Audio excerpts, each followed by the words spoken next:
Salut à tous et bienvenue dans le troisième et avant-dernier update lecture. Ouais, vous avez bien entendu, du mois d'octobre. Les affaires reprennent. Bon après je triche un petit peu, j'ai des BD à vous présenter donc forcément ça se lit quand même beaucoup plus vite.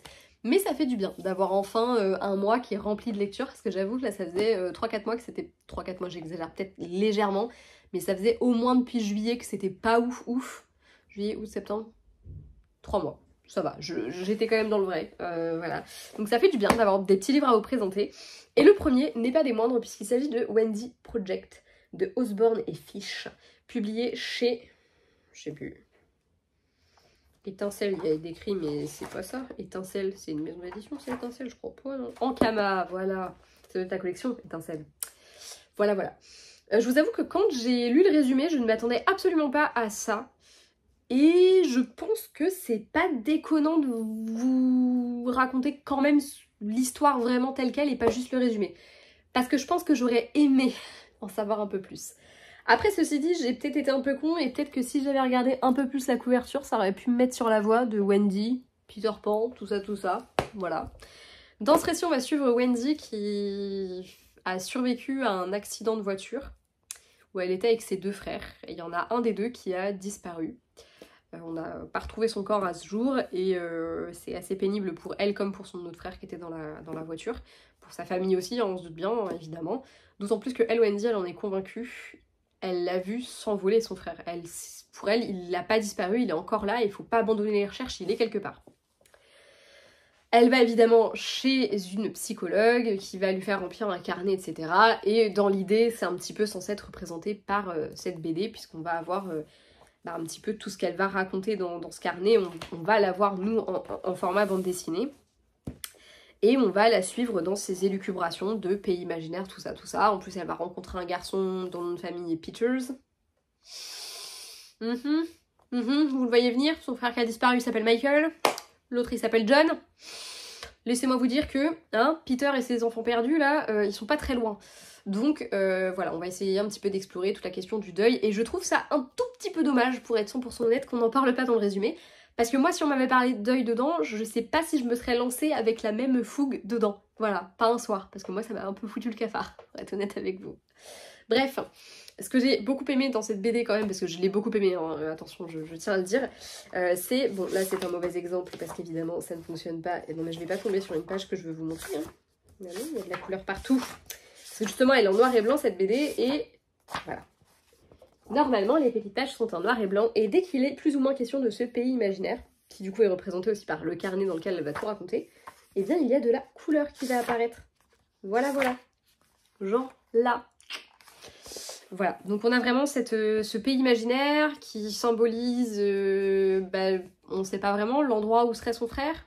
On a Wendy qui essaie de faire son deuil et qui n'y arrive pas, qui va faire des conneries, qui a du mal à accepter qu'on veuille faire une cérémonie d'enterrement pour son frère alors que pour elle il est pas mort son frère. Son autre frère qui a vu la même chose qu'elle mais qui lui ne parle plus, il est enfermé dans le mutisme. On a vraiment...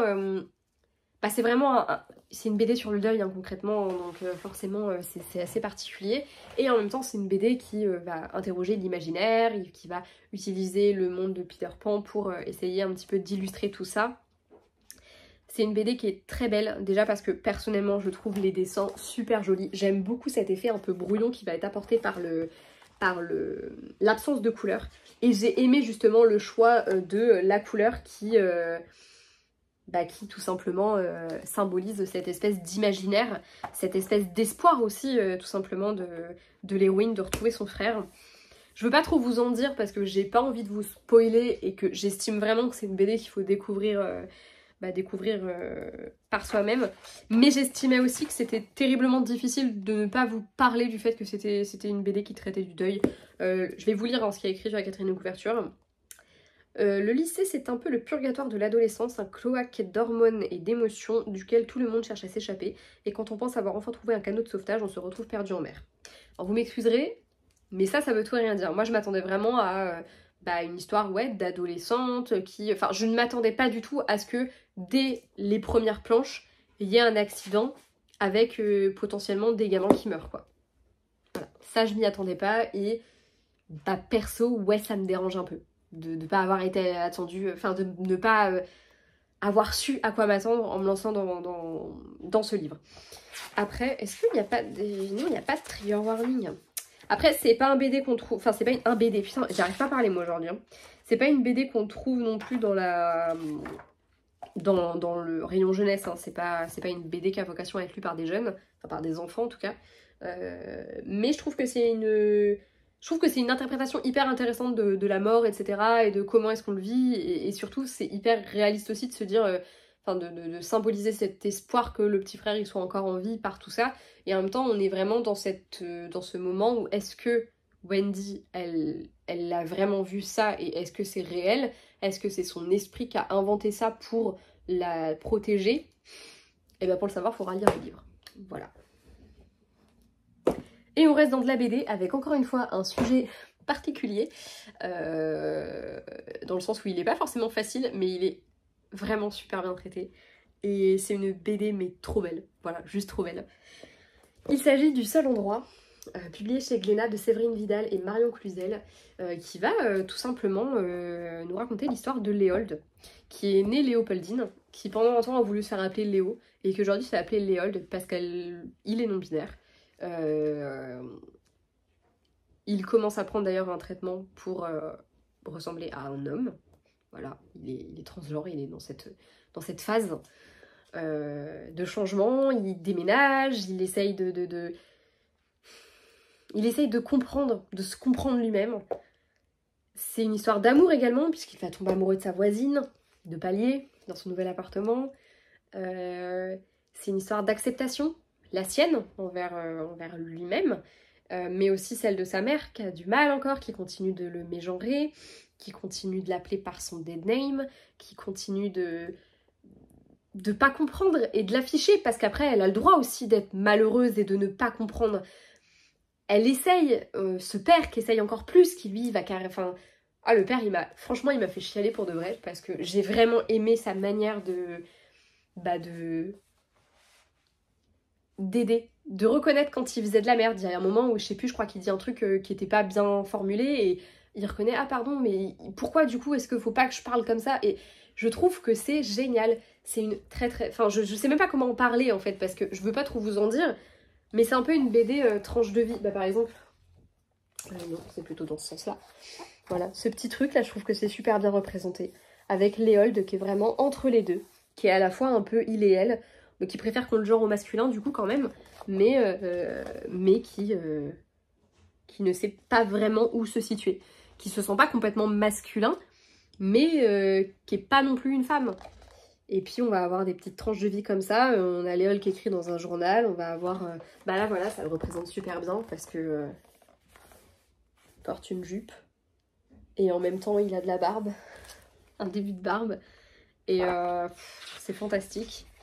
Et puis son histoire d'amour aussi est incroyablement belle. Ces petites planches là sur son histoire d'amour, c'est incroyable. C'est une très très belle histoire qui m'a énormément touchée, qui est hyper importante parce que, en fait, je trouve que c'est pas un livre qui va raconter la quête de soi absolue. Ça va raconter plutôt j'ai compris ce que j'étais, mais en fait, il n'y a pas de case qui existe vraiment pour moi. Du coup, où est-ce que je me situe vraiment? Est-ce que cet entre-deux, il va demeurer? Est-ce qu'à un moment donné, je vais me sentir plus l'un ou l'autre? J'ai trouvé que c'était pas un récit de quête de soi, mais plutôt d'affirmation de soi, qui est rendu hyper compliqué par le fait que notre société, aujourd'hui, elle nous permet... Enfin, t'es un garçon, t'es une fille, mais si toi, t'es les deux, tu fais quoi? Tu t'appelles comment? Est-ce qu'il y a un mot pour t'appeler? Est-ce que... Enfin, il y a elle, bon ok, aujourd'hui, au moment où je fais cette vidéo et au moment où elle sort, oui, on parle de elle, etc. Mais c'est des choses qui ont été réinventées, alors que il y a des endroits où la question du genre, elle se pose pas. Il y a justement, à la page que je vous présentais, là, avec le il, le elle et puis Léold qui est au milieu, ça parlait du fait qu'on genre même les objets, nous. En France, on genre même les objets. Et voilà. Je trouve que c'est une très belle BD. Les dessins sont très beaux, mais ça à la rigueur on s'en fout, c'est même pas le sujet. La thématique est belle. J'ai aimé la manière dont ça a abordé parce que ça parle aussi de l'intolérance des gens, mais je trouve que globalement c'est pas centré là-dessus. C'est une BD pour moi qui est vraiment centrée sur Léold. c'est Léol le cœur du sujet, et c'est l'amour aussi, et je trouve que c'est bien foutu. C'est pas une BD qui se plaint, c'est pas une BD... En fait, je trouve que c'est juste une BD très belle, qui peut aussi aider à comprendre le sujet. Et je pense que ça peut être très intéressant à mettre dans certaines mains, parce que bah, l'interrogation que Léold a, c'est une interrogation qui est de plus en plus... Enfin, c'est pas qu'elle est de plus en plus courante, parce que ça a toujours existé, mais on en parle de plus en plus. Et les gens, du coup, en entendent de plus en plus parler, mais ne comprennent pas forcément toujours ce qu'il en est. Et je trouve qu'une BD comme ça, bah ça interroge les bonnes choses, les bonnes personnes, et surtout ça met l'accent sur ce qu'on va ressentir une personne qui va être concernée par le sujet. Parce qu'on est vraiment dans les pensées de Léold. J'ai pas lu, il y a un avant-propos que j'aurais dû lire parce que je pense que j'aurais appris beaucoup de choses. Tac tac tac. Là, je ne sais plus. Enfin non, je veux pas. Je veux pas vous dire de conneries. Mais on sent que c'est travaillé vraiment, tout simplement. Le sujet est vraiment travaillé. On sent que ils se sont pas contentés d'évoquer comme ça. Enfin, j'ai été vraiment très touchée par ce que j'ai lu et c'est une BD très belle. Voilà. Bon, on va s'arrêter là, hein, ça ne sert à rien d'en dire beaucoup plus. Voilà, voilà. Passons enfin à l'unique roman de cette update lecture, mais pas des moindres, puisque j'ai lu Souveraine de Laura Sebastian chez Casterman. C'est le tome 1 d'une trilogie dont le dernier tome va sortir bientôt. D'ailleurs, peut-être qu'au moment où cette vidéo sortira, il sera... Enfin, c'est même pas... Peut-être, c'est... Au moment où cette vidéo sortira, il me semble qu'il sera sorti, hein, puisqu'il doit sortir, je sais pas si c'est pas le 6 novembre. En tout cas, c'est dans la première quinzaine de novembre, je suis quasiment convaincue de ce que je vous dis, mais pas à 100% quand même. Dans ce récit, on va suivre les 3 filles de l'impératrice Margaro, qui les a élevées depuis toutes petites pour qu'à leurs 16 ans, elles aillent chacune épouser un des princes ou rois des contrées voisines, pour qu'elles puissent un peu mieux gouverner partout. Voilà. Son but, c'est d'envoyer ses filles se marier à droite à gauche, de manipuler un petit peu leur monde et de faire en sorte que... en fait, d'ouvrir les portes à leur mère pour qu'elle aille conquérir chacun des royaumes voisins. Voilà. On va donc suivre Béatrice, Sophronia et Daphné. J'ai réussi. J'ai réussi. En même temps, je l'ai fini hier, merde, ça aurait été un comble que je sois pas capable de me rappeler des prénoms. Donc on va suivre ces 3 jeunes femmes qui vont être envoyées aux 4 coins du continent. 3 parce qu'elles sont 3 du coup, qui vont devoir se glisser dans la peau de la parfaite petite épouse pour pouvoir mieux manipuler leur petit monde. Et voilà. Seulement, bah, potentiellement, il va y avoir des obstacles qui vont se mettre sur leur route, notamment peut-être des sentiments amoureux, notamment. Voilà, voilà. Et voilà, tout simplement. J'en suis encore un petit peu retournée, j'avoue, parce que la fin m'a vraiment foutu un petit coup, j'avoue. J'avoue que je m'attendais pas du tout à ça et j'ai été un peu sonnée par la fin, pour être 100% honnête avec vous. Il me restait plus de la moitié à lire hier et je l'ai tabassé, je n'ai pas réussi à le lâcher déjà parce que je m'étais dit que je le finirais de toute façon, je voulais le terminer hier. Mais parce qu'en fait, passer un stade, t'es tellement à fond dedans que tu le poursuis et tu connais la fin. Il n'y a pas moyen que tu ne la connaisses pas, tu veux la connaître la fin. C'est un roman que j'ai beaucoup aimé, même si j'ai eu un moment de mou où je me suis dit ouais, je m'emmerde. Parce que le roman prend le temps de mettre en place les choses. Que ce soit au niveau de ses personnages, qui va prendre le temps d'installer. On va vraiment suivre 3 personnages différents et on les suit dès qu'elles sont séparées. En fait, il y a un chapitre où elles sont toutes les 3 ensemble et après, off, elles sont toutes les 3 à un endroit différent. Et du coup, bah, on va non seulement découvrir à chaque fois la personnalité des nanas, mais aussi l'endroit dans lequel elles ont atterri. Parce que c'est quand même 3 royaumes différents et très très différents. Du coup, il faut apprendre à assimiler les personnages et tout ça. Et je trouve que c'est c'est très bien fait. Mais c'est vrai qu'il y a un moment où il se passe des choses, mais t'as du mal à voir où est-ce que ça va t'emmener.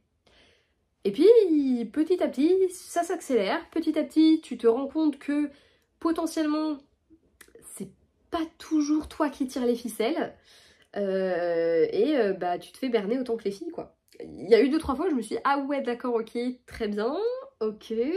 Ça se passe pas comme prévu, mais peut-être que t'as d'autres personnes qui l'avaient prévu pour toi, ça.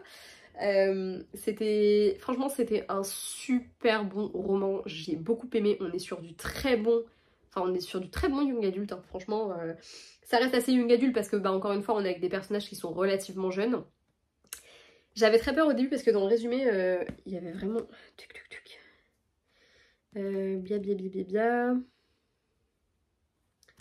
il y avait écrit « Entre intrigue sentimentale et trahison politique, la partie ne fait que commencer ». Et j'avais très peur que ça tourne un peu trop autour justement des intrigues sentimentales et qu'on en perde un petit peu de vue tout le reste, ou que ça devienne un peu mielleux, machin, etc. Et que je sais pas, enfin... En fait, moi j'avais un peu peur que elles veulent pas aller au bout du plan de leur mère parce qu'elles tombaient amoureuses et tout ça, et j'ai été quand même contente que ce soit pas le cas. C'est pas l'amour qui va faire qu'elles vont complètement changer de personnalité et que du jour au lendemain elles veulent plus faire ce que leur mère leur demande. C'est beaucoup plus complexe que ça. Et c'était très intéressant. J'ai adoré la fin, même si en vrai de vrai elle me bouleverse premier degré. Hein. J'ai vraiment encore le moral un peu dans les chaussettes à me dire ah ouais d'accord ok, donc c'est comme ça que ça se termine. Ok, bah cool, je crois. J'ai encore du mal à m'en remettre et en même temps je trouve que c'était la fin idéale. J'ai adoré le tout dernier chapitre. C'est un chapitre ou c'est l'épilogue? Ah bah il n'y a pas de numéro de chapitre donc on va dire que c'est le dernier chapitre. Enfin franchement pour le coup lui je l'ai vraiment adoré parce que c'est là où tu te rends compte qu'en fait c'était écrit depuis le début quoi. Et que tu t'es bien fait baiser la gueule en tant que lecteur, mais voilà, enfin bref, voilà. En plus la couverture est magnifique, enfin bref, je sais même pas quoi en dire vraiment parce que je veux vraiment pas vous spoil, mais c'était une super lecture, j'ai adoré. Un peu long peut-être, mais peut-être aussi parce que je me le suis traîné sur un moment parce que je le lisais principalement à la maison, donc le soir, et que j'avance moins quand c'est comme ça, donc peut-être que c'est pour ça que il m'a paru un peu long parce que je me le suis traîné sur le long terme. Mais en réalité, c'est vrai que l'action s'enchaîne plutôt bien et que c'est aussi nécessaire qu'on ait un peu le temps de comprendre les personnages, d'arriver à discerner qui est qui, quel royaume est quoi, les enjeux à chaque fois. Je trouve que c'était quand même hyper important, donc c'était hyper cohérent d'avoir un peu de temps pour assimiler tout ça. Et en même temps, quand tu arrives au bout, tu te dis mais en fait, ça c'était depuis le début, j'aurais pu m'en rendre compte. Donc tu te rends compte qu'en fait au fur et à mesure du récit, l'autrice elle a distillé plein de petits indices, etc. Donc ouais, clairement on est sur une très petite pépite, non une très jolie petite pépite. Et c'est d'ailleurs le cas des autres récits que je vous ai présentés, deux qui traitent de sujets hyper importants et celui-ci qui est une bonne bouffée d'évasion, mais qui tu restes un peu là quand même quand tu le termines. Honnêtement, hier je faisais que de tourner un peu en rond après et j'ai fini un autre bouquin et j'en ai lu un autre dans la foulée.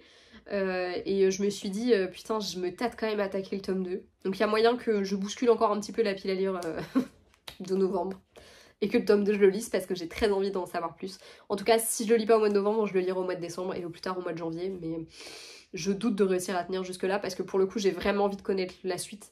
Et j'espère ne pas être déçue comme je l'avais été avec Ash Princess de la même autrice. Où le tome 1 avait été une tuerie. Et le tome 2 je m'étais un peu fait chier, je l'avais pas terminé pour vous dire. Donc espérons que cette saga soit à la hauteur parce que pour l'instant j'adore. Voilà. C'est tout pour cette vidéo, j'espère qu'elle vous aura plu et j'espère surtout vous avoir donné envie de découvrir ces petites pépites. Je pense notamment aux deux BD, pour moi c'est deux thématiques hyper importantes et qui sont justement traitées je trouve avec des points de vue... je pense notamment à la première où c'est vrai que c'est un sujet qui est justement traité mais ça dépend aussi du point de vue etc. Mais je trouve que c'est très intéressant la manière dont c'est fait. Puis la deuxième pour moi il n'y a pas de meilleur moyen de traiter le sujet donc voilà. Et puis écoutez si vous avez envie de vous évader et pas de réfléchir comme avec les deux autres... Celui-là c'est plutôt pas mal. Enfin quoique ceci dit vous allez réfléchir aussi parce que vous allez essayer de voir la douille à chaque fois, hein, c'est sûr. Hein. Allez, des bisous.